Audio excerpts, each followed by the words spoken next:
Well, hello. Welcome to the last session of Anchor Bible School. It's good to see you all nice and dressed up. And we have an exciting study in the next several minutes. But we want to have a word of prayer to ask for God's guidance, first of all. And so let's just bow our heads for a word of prayer. Father in heaven, we thank you for the privilege of being here this afternoon. We thank you because we're able to study this magnificent prophecy of Daniel 11, 40 to 45.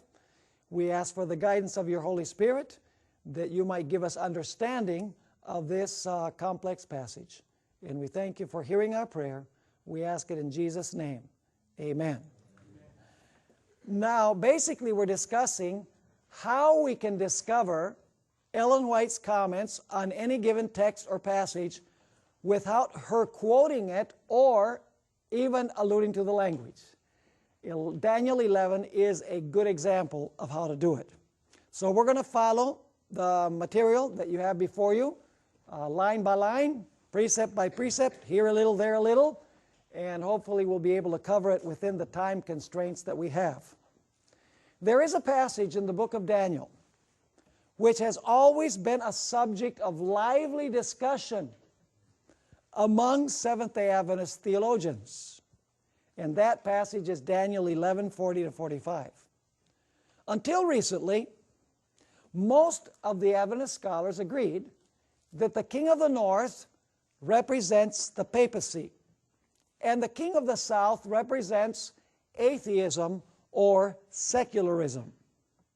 But now a new view has appeared on the horizon that sees radical Islam as playing a significant role in the fulfillment of this specific prophecy.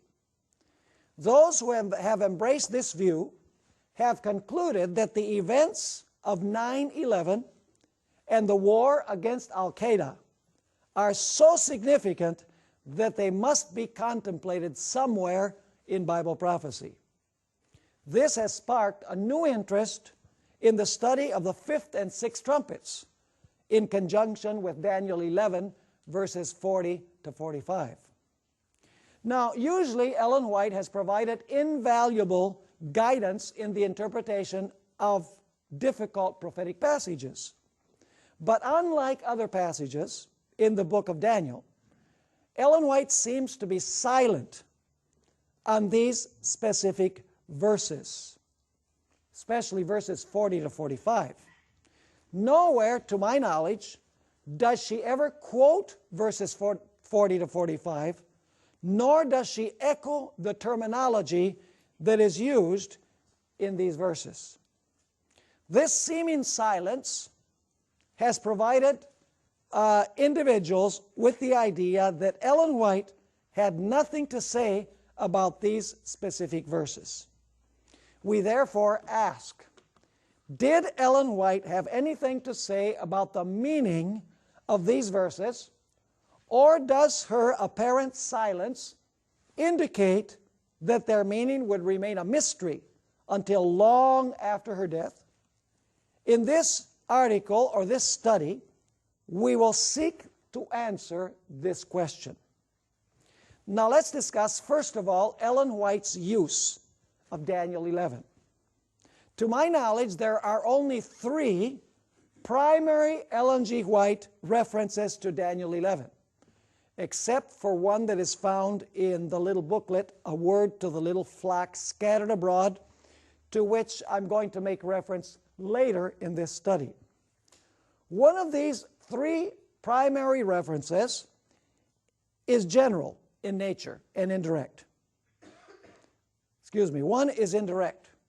The other is general, and the other is quite specific.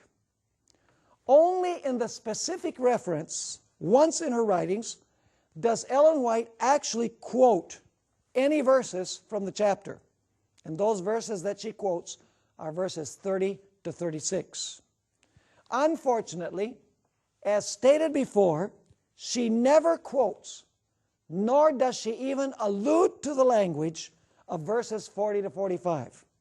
So it would seem well nigh impossible to discover how Ellen White understood these verses. Now let's take a look at these three specific quotations. As I mentioned, one of them is indirect, another one is very general, and the third is more specific, and she actually quotes verses in that one. The first quotation is indirect because she does not specifically mention Daniel 11, but only alludes to it, and I'm going to show you in what sense she alludes to Daniel 11 without actually mentioning Daniel 11. In 1896, Ellen White wrote the following words: "The light that Daniel received from God was given especially for these last days. The visions he saw by the banks of the Ulai," and I put in brackets there Daniel 8 verse 2. In other words, Daniel 8 was given next to the Ulai. "And the Hydakel," the vision that was given by the Hydakel was Daniel 10 verse 4 and chapter 11.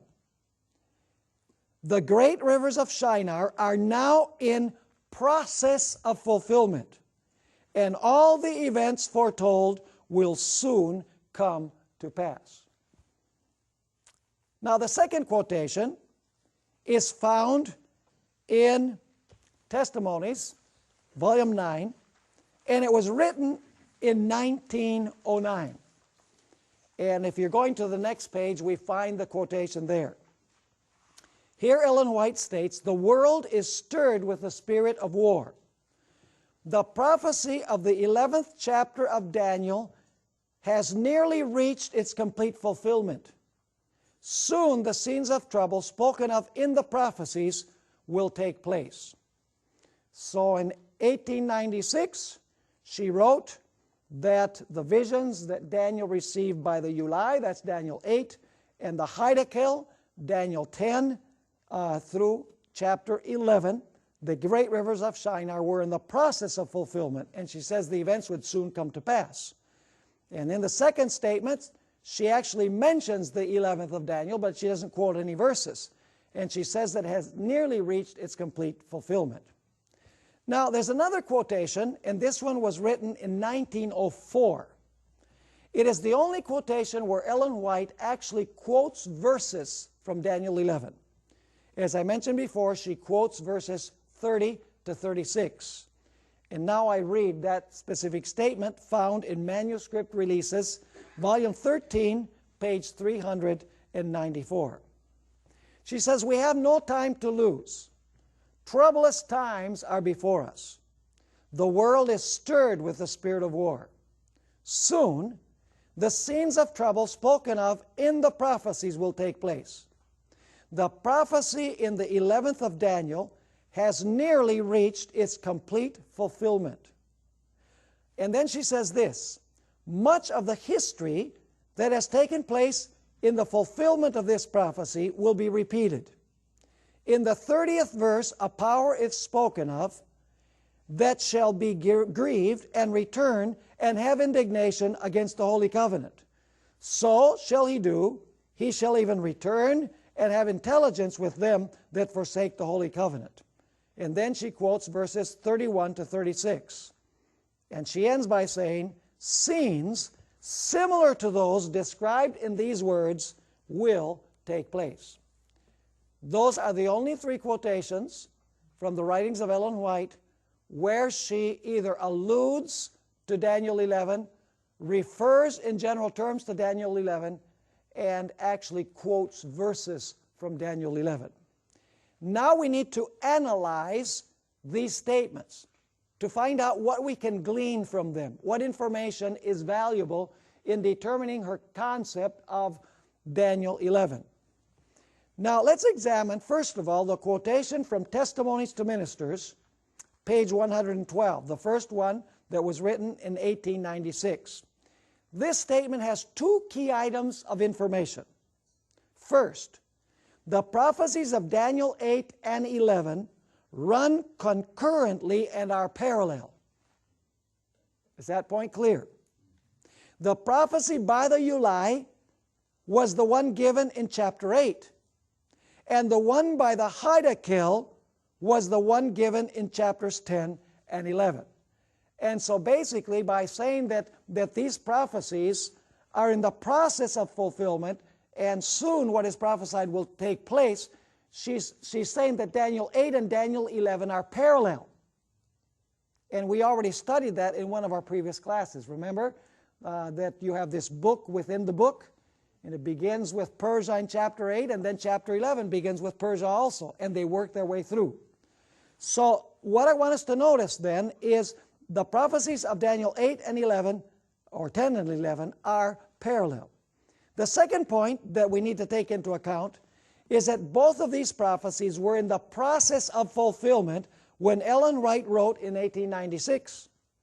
Unfortunately, in this statement, Ellen White does not specify how much of the chapter had already been fulfilled when she wrote the statement, correct? She simply says that Daniel 8 and Daniel 11 were in the process of fulfillment, but she doesn't say where the fulfillment was, the beginning of the chapter, the middle of the chapter, or the end of the chapter. She merely stated that these prophecies were in the process of fulfillment. So we would be interested in knowing where the process was. Now, the quotation in Testimonies for the Church, volume 9, page 14, adds some very valuable information.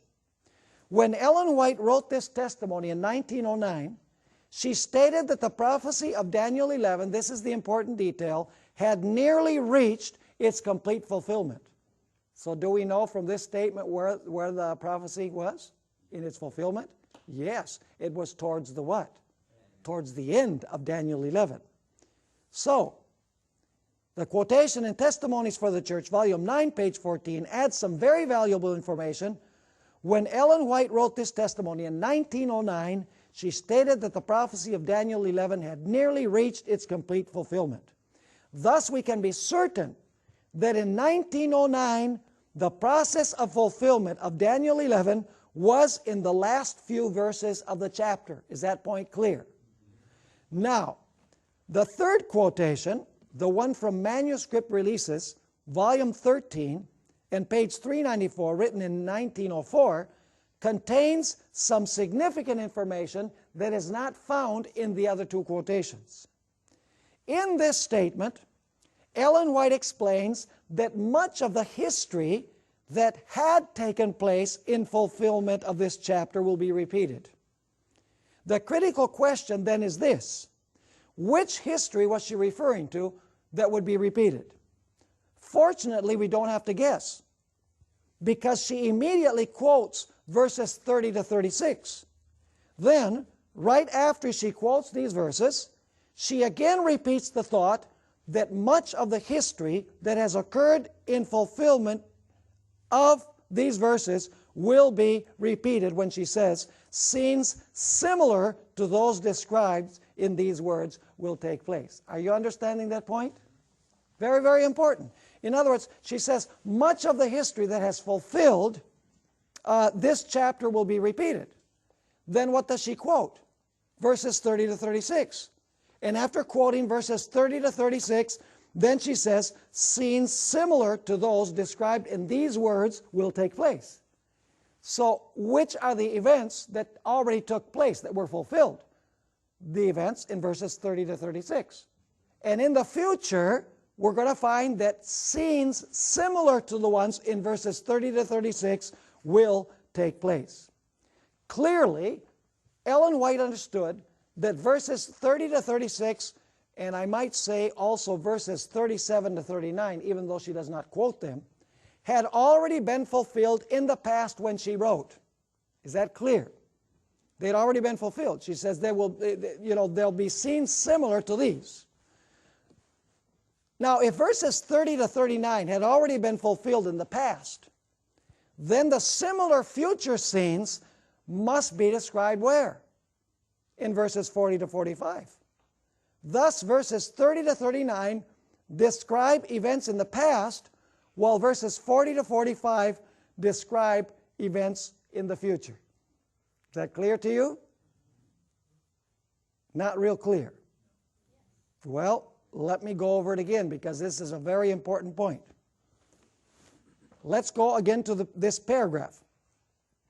Ellen White understood that verses 30 to 36 and also 37 to 39 had already been fulfilled in the past when she wrote. Is that point clear? If verses 30 to 39 had already been fulfilled in the past, then the similar scenes that she said would be fulfilled in the future must be verses 40 to 45. Because if 30 to 39 were fulfilled, and there's going to be future scenes similar to those, then the only place you can look is verses 40 to 45. Is that point clear? It is important to realize that Ellen White, this is vitally important, Ellen White is not saying that these verses have a dual fulfillment. She's not saying that verses 30 to 39 are going to be fulfilled twice. Once in the past and one in the future. What she is saying is that much of the history that fulfilled these verses will be repeated. Stated another way, it is not the prophecy in verses 30 to 39 that will be fulfilled once again, but rather much of the history which fulfilled the prophecy in the past that will be repeated in similar fashion in the future. Is it different to say that the prophecy will be fulfilled twice than to say that much of the history will be fulfilled twice? It's very, very different. These verses don't have a double fulfillment. It's just that they were fulfilled in the past, and in the future there are going to be scenes similar to the ones that were already fulfilled in the past. Now, let's pursue this. At this juncture in our study, we must ask, what or why will the historical scenes of the past repeat once again in similar fashion? The answer is not hard to find. The arrogant and persecuting power that is described in verses 30 to 39 is the Roman Catholic papacy, as it behaved during the 1260-year career. During this period, it joined church and state and used the sword of the state to persecute dissenters.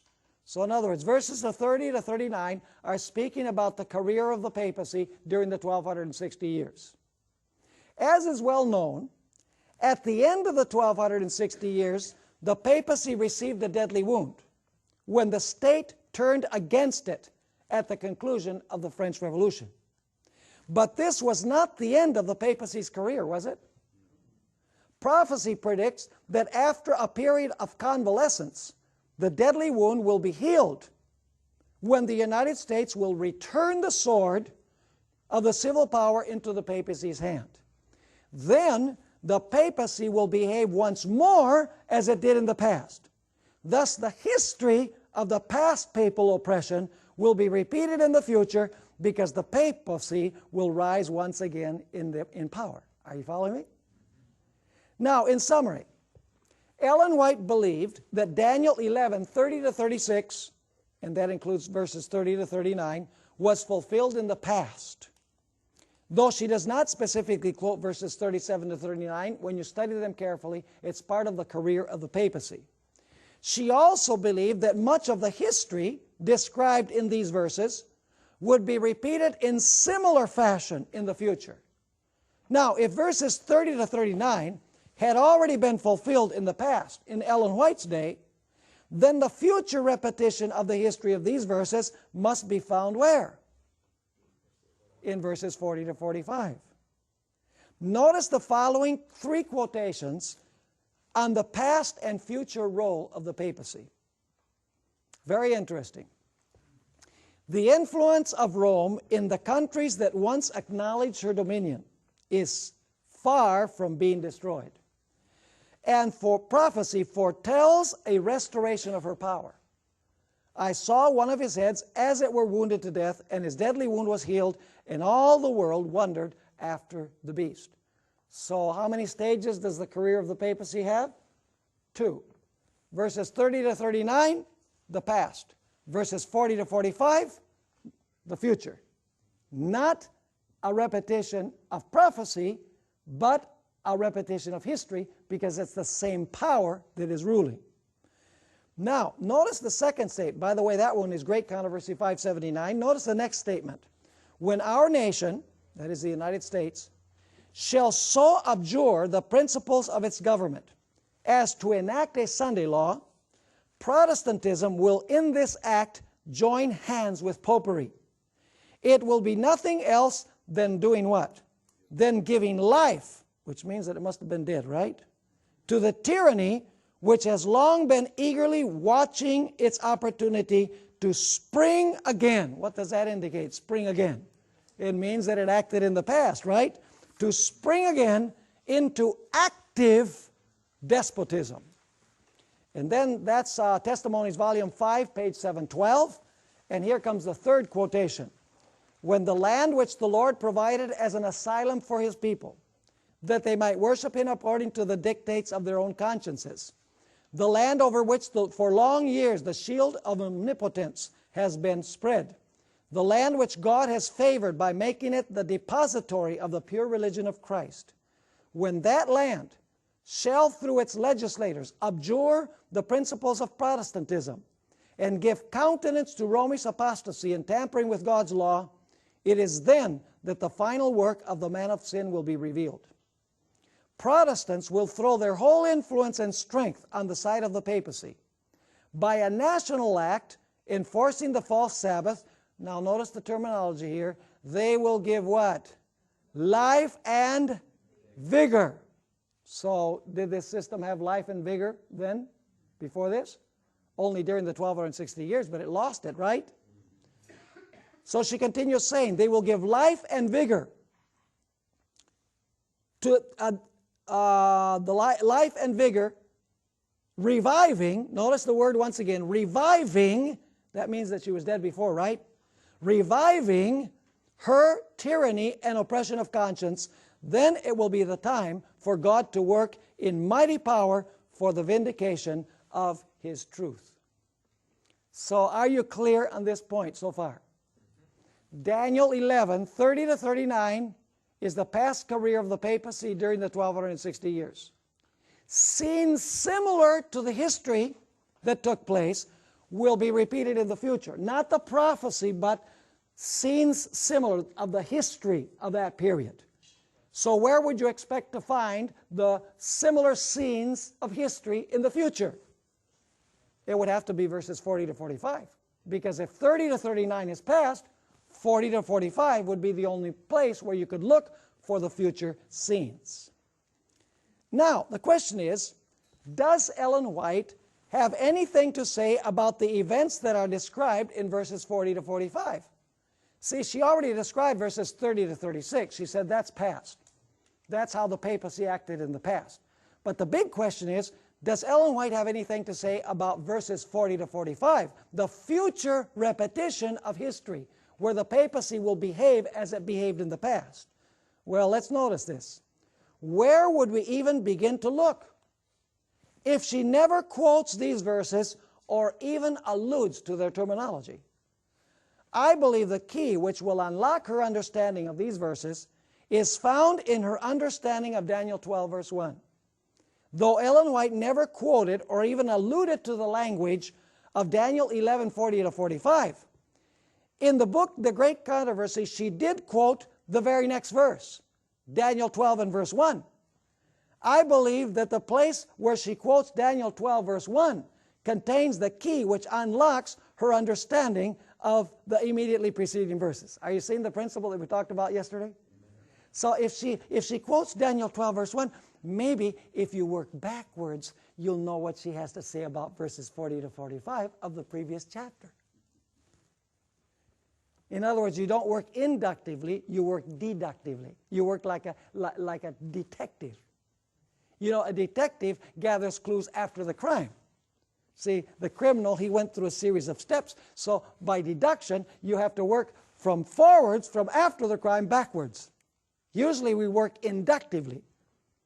But when you study Daniel 12, verse 1, you have to work deductively, because Ellen White doesn't have anything to say, apparently, about verses 40 to 45.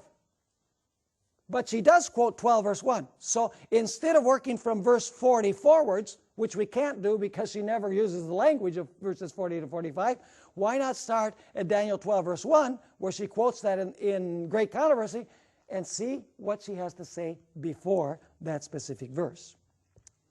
Because Ellen White did not quote or even allude to the terminology of verses 40 to 45 in the Great Controversy, we cannot work from verse 40 forwards, because we don't know where her comments on verse 40 are found.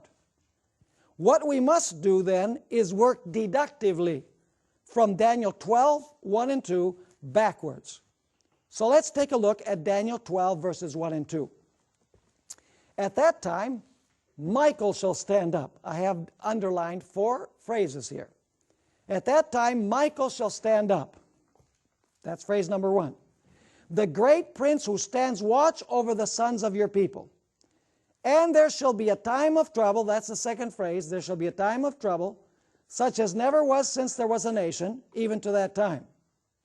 And at that time, your people shall be delivered, that's the third phrase, your people shall be delivered, everyone who is found written in the book, and many of those who sleep in the dust of the earth, here's number 4, shall awake, some to everlasting life, some to shame and everlasting contempt. So let me ask you, are those 4 events successive, one right after the other? Of course they are. First you have Michael standing up, then you have the time of trouble, then God's people are delivered, and then you have the special resurrection, those who awake. They are a sequence of events. So the bold type indicates that there are 4 sequential events in Daniel 12, 1 and 2.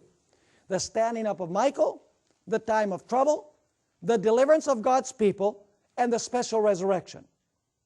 Now let's notice how Ellen G. White developed these 4 events in the Great Controversy. But let's do it in reverse order, beginning with the 4th item on the list, the special resurrection. Are you understanding what we're going to do? We're going to work backwards, and there's a reason for that. Now, where does Ellen White quote Daniel chapter 12 and verse 2, which is the 4th item? Great Controversy 637. She says, graves are opened, and many of them that sleep in the dust of the earth awake, some to everlasting life, and some to shame and everlasting contempt. So does Ellen White quote Daniel 12 verse 2? Yes, she does, in Great Controversy 637. Now, would you expect, if Ellen White is given these events in chronological order, would you expect the previous event, event number 3, to be a little bit before this one? Of course. So let's go to Great Controversy, page 635, to see if, working backwards, she mentions event number 3. Ellen White describes the 3rd item on the list. In fact, the chapter's title in Great Controversy 635 is God's People Delivered. At the beginning of the chapter, she states, the people of God, some in prison cells, some hidden in solitary retreats in the forest and the mountains, still plead for divine protection, while in every quarter, companies of armed men, urged on by hosts of evil angels, are preparing for the work of death. It is now, in the hour of utmost extremity, that the God of Israel will interpose for the what? For the deliverance of His chosen. So does she mention deliverance? God's people will be delivered in page 635? Now, where would you expect to find phrase number 2? Maybe a little bit earlier? But let me read another statement here before we go to the second phrase in the order. It will be noticed also that Ellen White concluded the previous chapter, the previous one to God's people delivered, with a clear allusion to Daniel 12 verse 1, where we are told that those who are written in the book will be delivered. So she ends the chapter on the time of trouble with the idea of God's people being delivered, and then the very next chapter, the title is God's people delivered. Notice what she says. Glorious will be the what? The deliverance of those who have patiently waited for His coming, whose names are written in the book of life. So you see we're working backwards? Now, where would you expect to find phrase number 2? Earlier in Great Controversy, right? Now, let's notice Great Controversy, page 616. Ellen White describes the 2nd item on the list by explaining the time of trouble through which God's people will go. In fact, on page 616, she says, the people of God will then be plunged into those scenes of affliction and distress described by the prophet as what? As the time of trouble. And so on page 616, she's describing item number 2. Are you seeing this? 637, 635, 616. Where would you expect to find the first item on the list? Earlier than 616, correct? Notice page 613. Ellen White begins the chapter on the time of trouble by quoting Daniel 12, verse 1, and then amplifies the meaning of the standing up of Michael, the first item on that list. This is her quotation. Then Jesus ceases his intercession in the sanctuary above. When he leaves the sanctuary, darkness covers the inhabitants of the earth. In that fearful time, the righteous must live in the sight of a holy God without a mediator. So is she commenting there on the standing up of Michael in the close of probation? Absolutely. So what have we been doing? Instead of working forwards, we're working backwards. Now, let's review here. 6:13, the standing up of Michael. 6:16, the time of trouble. 6:35, God's people delivered. And 6:37, the special resurrection. Now, let's take a look at a very important little expression, the importance of the expression at that time. It is extremely important to realize that Daniel 12, 1 and 2 cannot be understood independently of its context. Daniel 12, 1 and 2 is actually a continuation of the flow of events that transpired in the previous verses. In other words, verses 40 to 45. This is clearly indicated by the fact that Daniel 12, verse 1 begins with a time reference, at that time, which links Daniel 12, verse 1 with what occurred previously in verses 40 to 45. Are you with me or not? Now, the key question is, where would we expect to find Ellen White's comments about what takes place before Daniel 12, verse 1? The answer is unmistakable. It must be found in the pages that immediately precede the chapter on the standing up of Michael and the time of trouble. Is this making sense? See, we're doing the work of a detective. We're working backwards. You know, the detective, when there's a crime, he has to work backwards and retrace the steps of the individual who committed the crime. We're not saying that this is a crime, but we're using just an example of working backwards. Now, we need to understand the literary structure of Daniel 11:44b, that is the second half of the verse, through verse 45, and Daniel 12, verse 1.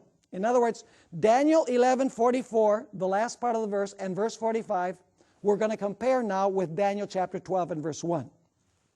Now let's carefully consider the literary structure of Daniel 11:44b through 45 as it relates to Daniel 12, verse 1, in order to ascertain to what event the expression "at that time" refers to. A comparison of these two passages reveals that they are describing the same events in the same order, but with a different terminology and emphasis. In other words, 11:44b through 45 and Daniel 12, verse 1 are describing the same events, but with different terminology and a different emphasis. You'll see what I mean. Let's take Daniel 11:44b through 45 first. The king of the north goes out to destroy and annihilate many. That's 11:44b. The next event is in verse 45a, where it says the king of the north sets up the tents of his palace in a strategic place between the sea and the glorious holy mountain. And then 11:45b says the king of the north comes to his end with none to help him. You see the sequence there? He goes out to destroy, he sets up the tents of his palace, and he comes to his end with none to help him. Now let's notice Daniel chapter 12 and verse 1. Michael stands up to defend his people. Why does he stand up to defend his people? Because in the A line above, the king of the north has gone out to destroy them. Why does a time of trouble such as never was ensue? because the king of the north has set up the tents of his palace in a strategic place between the sea and the glorious holy mountain. And what is meant by the king of the north coming to his end with none to help him? It means that God's people will be what? God's people will be delivered. Are you understanding this? Now, let's continue the commentary. Daniel 11:44b through 45 and 12:1 are precisely parallel, but they portray a different emphasis. Whereas Daniel 11:44b through 45 highlights the activities of the king of the north and its destiny for oppressing God's people, Daniel 12 verse 1 focus on the jeopardy of God's people at the hand of the king of the north and their deliverance by God. This is the way that it works out. Now notice, when the king of the north goes out with great fury to destroy and annihilate many, Michael will stand up to protect and defend them. When the king of the north places the tents of his palace in a strategic location to deliver the final death blow against God's people, they will go through a terrible time of trouble such as never was. But the king of the north will come to his end with none to help him when God intervenes to deliver his people who are written in the book. The expression "at that time" thus links Daniel 11:44b and 45 with Daniel 12 verse 1. Are you following me? Now, what about Daniel 11:44a? You say, why did you begin at Daniel 11:44b? Well, let's notice at the first part of verse 44. But what about Daniel 11:44a? Here we are told that tidings from the north and from the east will trouble the king of the north.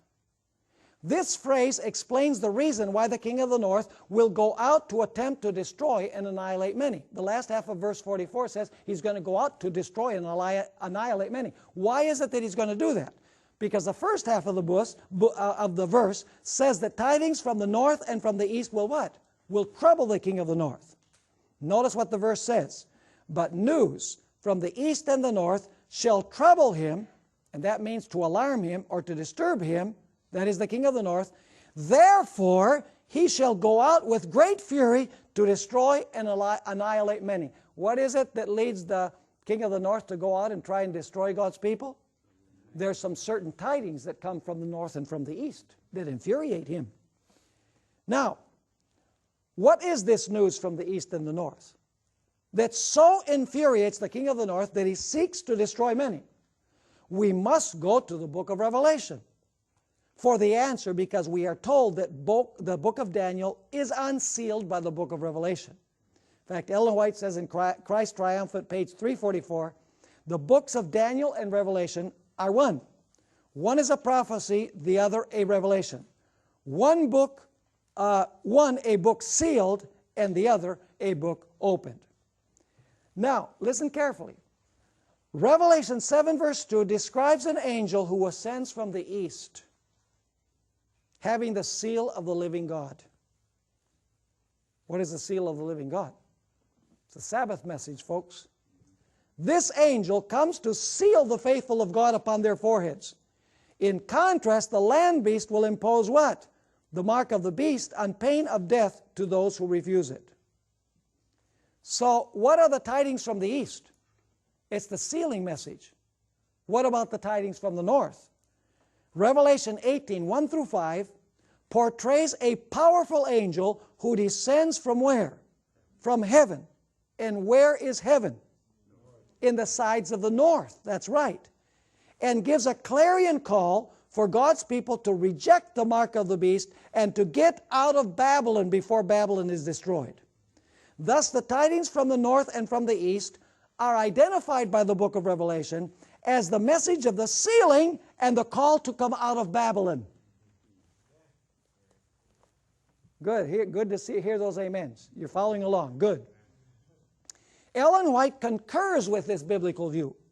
The chapter immediately preceding the one on the standing up of Michael and the time of trouble is titled The Final Warning. How interesting. The Final Warning. Ellen White begins this chapter in Great Controversy 603. Is that earlier? Yes.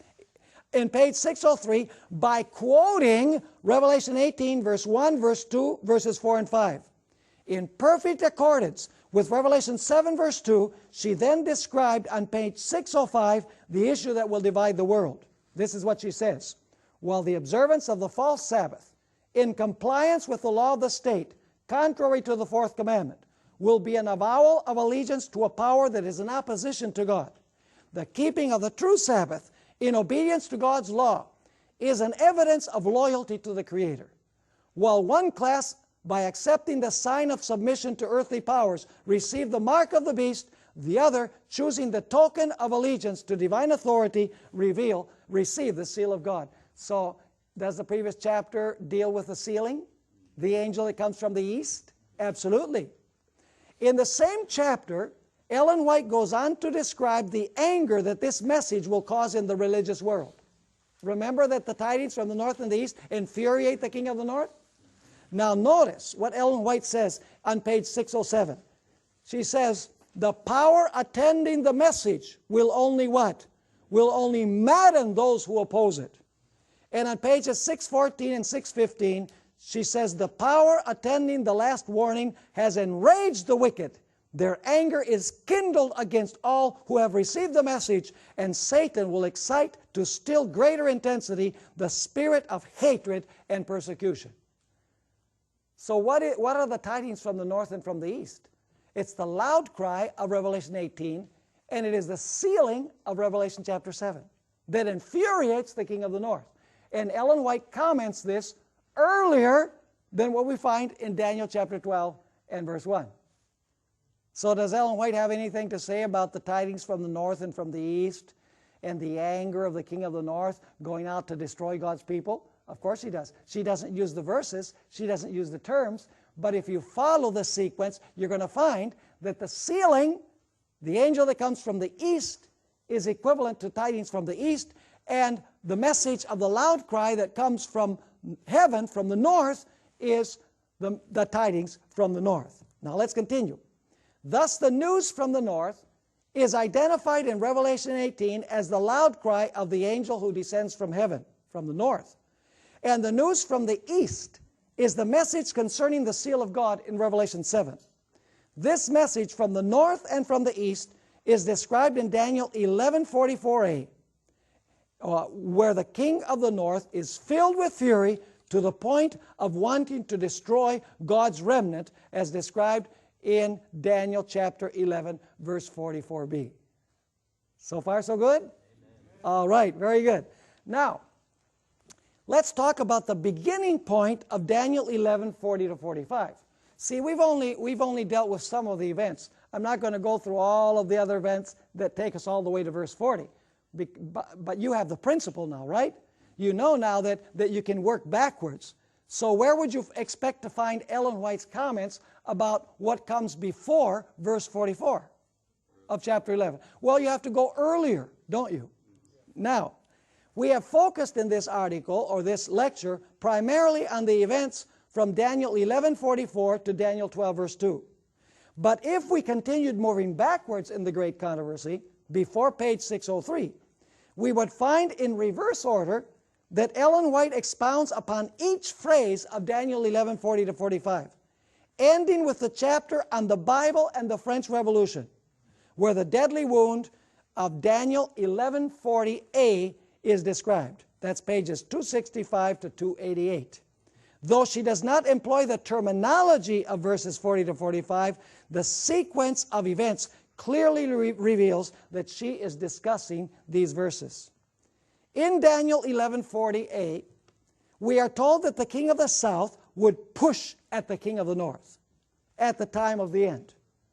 Ellen White clearly identifies the beginning of the time of the end as the year 1798, when France dealt the papacy its deadly wound. So where does Daniel 11 verse 40 begin? It begins with the French Revolution. And it begins in Great Controversy, page 356. The word push does not adequately portray the idea of the text. The historical event that is described by this word was not a friendly nudge or a shove. The NIV translates, will engage him in battle, while the ESV translates, shall attack him. That is, in the year 1798, some power described as the king of the south would attack the king of the north. And Ellen was, so where do you begin in the great controversy, the study of verse 40? You begin where she comments on the French Revolution, page 356. And so as you continue studying after page 356, you're going to discover all of the events between verse 40 and verse 44. Now, let's continue here. There is a wide consensus among students of prophecy in the Seventh-day Adventist Church that the king of the north represents the papacy. And until recently, there was a broad consensus that the king of the south represents secularism as it is manifested in the French Revolution. But times have changed, and some Adventist preachers, as they look at current events, are reinterpreting the king of the south as a symbol of militant Islam. Literally and geographically speaking, the king of the south was Egypt, because Egypt was the kingdom that was south of Israel. But in the end time, we are not dealing with literal geographical locations, but rather with global systems. We've studied that. Who is the king of the south, spiritually speaking? I believe that Revelation 11, which is linked with the fifth and sixth trumpets, by the way, clearly identifies France as spiritual Egypt. While Babylon represents a global apostate religious system, Egypt symbolizes the secular powers of the world that threw off the yoke of papal Rome, beginning with France. Revelation 17 explains that for a very short while, at the end of time, the secular powers of the world will once again join together in unholy wedlock with the harlot. But in the end, the kings of the earth will hate the Babylonian harlot and destroy her. Babylon was literal and geographical. Babylon was the literal and geographical king of the north in biblical times, because it was the enemy that invaded literal Israel from the literal north. But today, the king of the north is a global spiritual system of counterfeit religion, the Roman Catholic papacy. The papacy is certainly not literally north of literal Israel. Actually, it is west. We must therefore interpret the king of the north and the king of the south symbolically. And what was the main characteristic of France in 1798? Why is France called Egypt? The spirit of the French Revolution was atheism. But actually, Daniel 11:40a involves far more than atheism. The genius of the French Revolution, culminating with the captivity of Pope Pius VI, was to secularize the government and separate it from its adulterous relationship with the church. In the course of several decades after the French Revolution, country after country in Europe established secular governments separate from the dominance of the papacy. Ellen White has stated why the papacy has not been able to ascend to power once more. She says, let the restraints now imposed by secular governments be removed and Rome be reinstated in her former power, and there would speedily be a revival of her tyranny and persecution. So, Daniel 11 verse 40 says that the king of the south would push at the king of the north. And the time of the end there is 1798, according to the spirit of prophecy. So we have to look for an event where the king of the south attacked the king of the north in 1798, or around that time. What event do we find that fulfills that prophecy? France. Because France said, I don't know God. France rejected the true God and attacked Babylon, or the king of the north, which is the papacy. And Ellen White comments that on page 356. So we know what the starting point is. The starting point for Daniel 11 verse 40 is page 356. The ending point of Daniel 12 verse 2 is found in Great Controversy, page 637. So what do you have in between? All of the events between verse 40 and Daniel 12 verse 2. So all you have to do is study the pages in between there, and you're going to find Ellen White's concept of verses 40 to 45. Are you with me or not? Now, we have the following beginning and ending points then for Daniel 11, verses 40 to 45. Daniel 11, 40a is commented on in Great Controversy 265 to 288. That's the French Revolution. France attacks the papacy, inflicts the deadly wound, the illicit love relationship between church and state is severed, and thus the papacy is restrained. The next passage is Daniel 1140b through 1143. In Great Controversy, Ellen White, from page 289 to page 605, comments on these events. These verses describe events that transpire between the infliction of the deadly wound in 1798 and the loud cry. Then Daniel 1144a. You have in Great Controversy 605. It's the loud cry and the sealing message that trouble and enrage the king of the north, or the papacy. Then you have Daniel 1144b and Daniel 12 verse 1, the first part of the verse, and Great Controversy 607, where you have the rage of the wicked increasing because of the loud cry and the wicked wanting to destroy God's people. And then you have Daniel 11 verse 45a and 12:1b, which are parallel, beginning with Great Controversy 613 and following. There you have the universal death decree against God's people. It is signed as the king of the north sets up his tents in a strategic position to deliver the final death blow against God's people. This causes a time of trouble for God's people such as never has been. Then you have Daniel 11:45b, which is parallel to Daniel 12 verse 1c, or the third part of the verse, and that is commented on in Great Controversy 635 and following. There the king of the north comes to his end with none to help him because his supporters forsake him, and as a result God's people are delivered. And then Daniel chapter 12 and verse 2, which is commented on in Great Controversy 637, Ellen White describes the special resurrection of those who died in the faith of the third angel's message. Thus, the two reference points for the beginning and ending of Daniel 11:40 to 45 are the French Revolution at the beginning, as described in Great Controversy 265 to 288, and the deliverance of God's people and the special resurrection in Great Controversy 635 and 637. In between these two reference points, we have the events that Ellen White describes in Great Controversy 289 to 604. A careful study of these pages will reveal that Ellen White comments on all the details in verses 40b through verse 43 without actually using the language. Are you following along with this? Amen. It's extremely interesting. So does Ellen White have anything to say about verses 40 to 45? Yeah. You bet she does. But she doesn't use the verse, she doesn't quote the verses, and she doesn't use the language. So people say, oh, Ellen White was silent on that. No, she wasn't.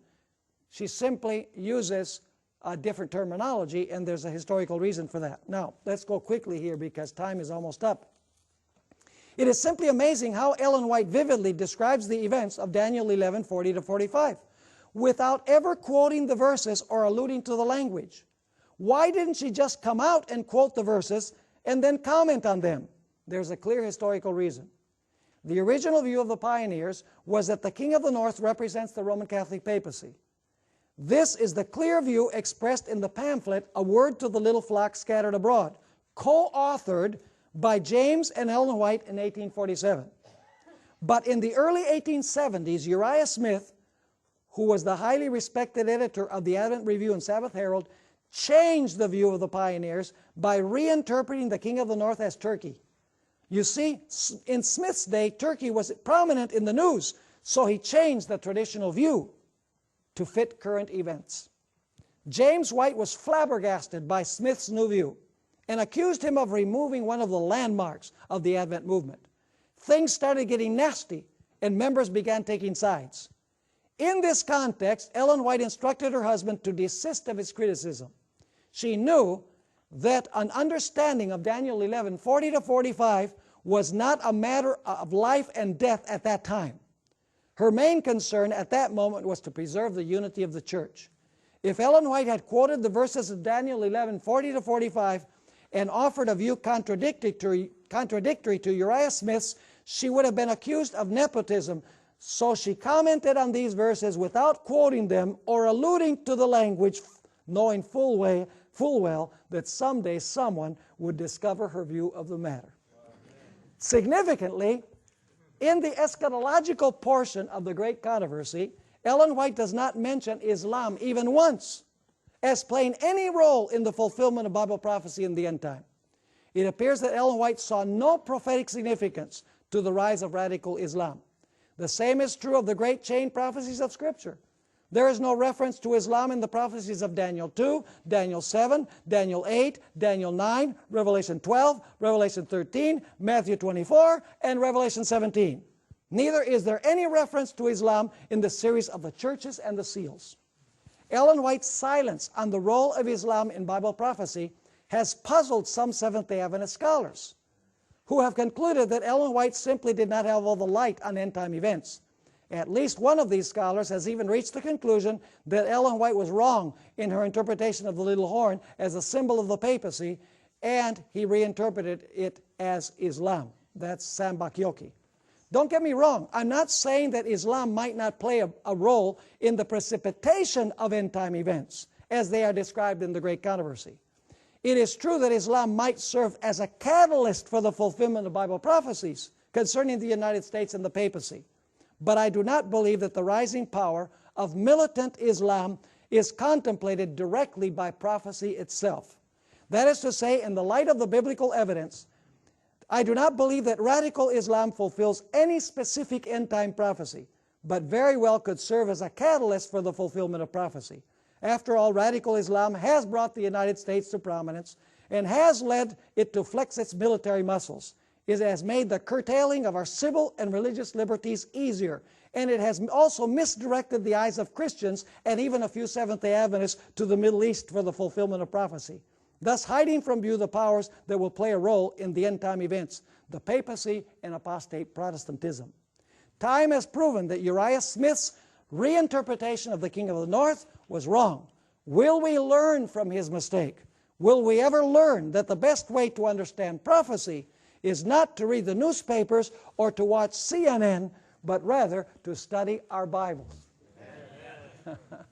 So, were you able to follow along? Yes. It's a fascinating study, isn't it? Amen. I mean, it's like detective work. It's fun. I had a great time working my way through this. And, you know, time and again, Ellen White makes comments that you can discover if you just use these principles.